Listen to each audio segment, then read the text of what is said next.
নমস্কার, আমি অভিক। আমার ফেসবুক পেজ এবং ইউটিউব চ্যানেলে সবাইকে স্বাগত।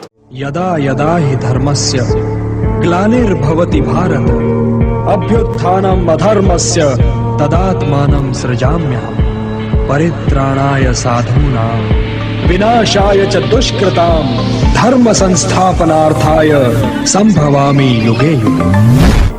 মহাভারতের মারাত্মক যুদ্ধের পরে কুরুক্ষেত্রের রণাঙ্গনে শুধু হাহাকার এবং মহাভারত শেষ হয় এক শান্তিময় শূন্য পরিণামের ভেতর দিয়ে।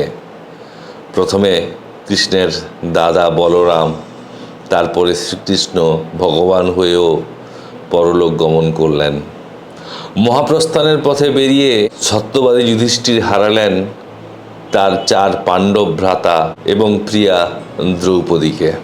এক কুকুরকে সঙ্গী করে তিনি পৌঁছলেন স্বর্গে। স্বর্গে যখন যুধিষ্ঠির পৌঁছলেন তখন তাকে স্বাগত জানালেন স্বয়ং ইন্দ্রদেব। বললেন, আপনার জন্যে স্বর্গ প্রস্তুত রাখা হয়েছে মহারাজ, দয়া করে স্বর্গে চলুন। কিন্তু স্বর্গে গিয়ে যুধিষ্ঠির কি দেখলেন? দেখলেন যে স্বর্গে মহানন্দে লুটোপুটি খাচ্ছে দুর্যোধন। দুর্যোধন স্বর্গে ঘুরে বেড়াচ্ছেন কর্ণ। দুঃশাসন স্বর্গে রাজ করছে।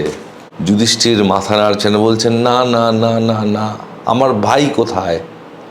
এরা যদি স্বর্গে স্থান পায় তো স্বর্গের থেকেও যদি উঁচু কিছু থাকে, ভালো কিছু থাকে, তাতে আমার ভাইদের স্থান পাওয়ার কথা। আমার ভ্রাতা অর্জুন, ভীম, নকুল, সহদেব, তাদের স্থান পাওয়ার কথা। তারা কোথায় ইন্দ্রদেব?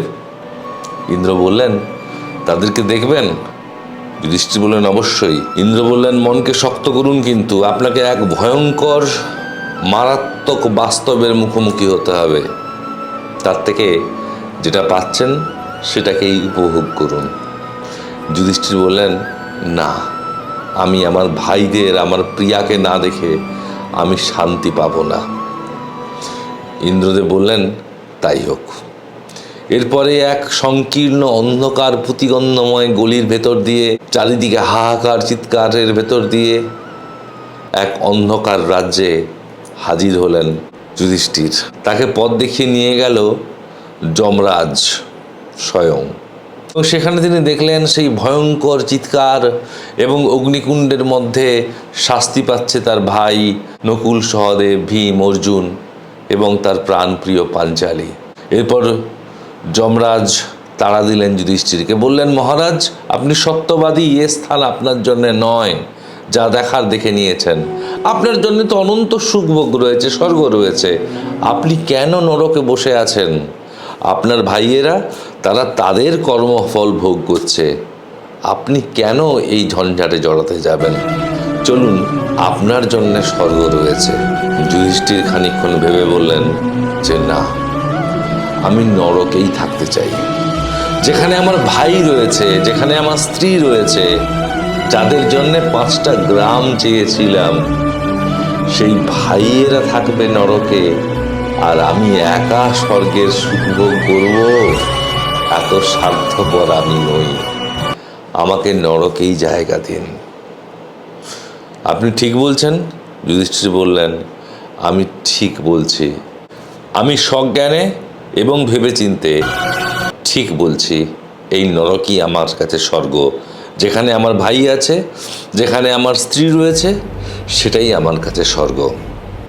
বলার সাথে সাথে একই দেখা গেল সেই নরকটা আর নরক নয়, সেটা স্বর্গ হয়ে গেছে।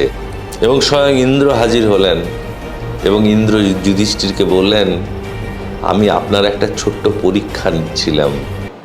আসলে আপনি এতক্ষণ যা দেখেছেন, দ্যাট ইজ অ্যান ইলিউশন। আপনার জন্য বানানো হয়েছিল। আপনার ভাইয়েরা সত্যিই স্বর্গে আছে। দুর্যোধন, দুঃশাসন এরা মোটেও স্বর্গে নেই।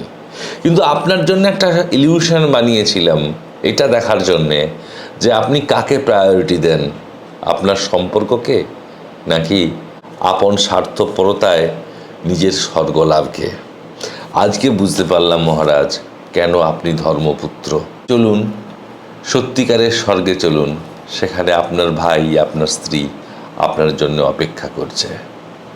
এভাবেই মহাভারত এক সুন্দর একটা মরাল লেসন আমাদেরকে দিয়ে যায়।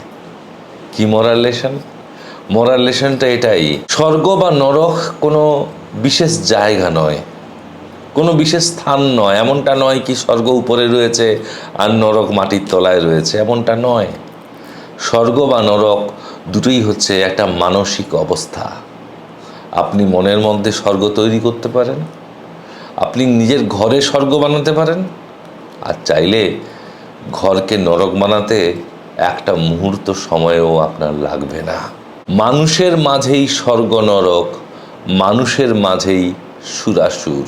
বিখ্যাত জার্মান নাটক ফাউস্টে আমরা দেখতে পাই, বা তার ইংরেজি অনুবাদ ডক্টর ফস্টাসে, সেখানে শয়তান মেফিস্টোফিলিসকে ডক্টর ফস্টাস প্রশ্ন করছে যে আচ্ছা নরক কোথায়, নরক জায়গাটা কোথায়, লোকেশনটা কোথায়? উত্তরে মেফিস্টোফিলিস বলছে স্বর্গ বা নরকের নির্দিষ্ট কোনো জায়গা নেই, যেখানে আমরা যাই সেটাই নরক হয়ে যায়।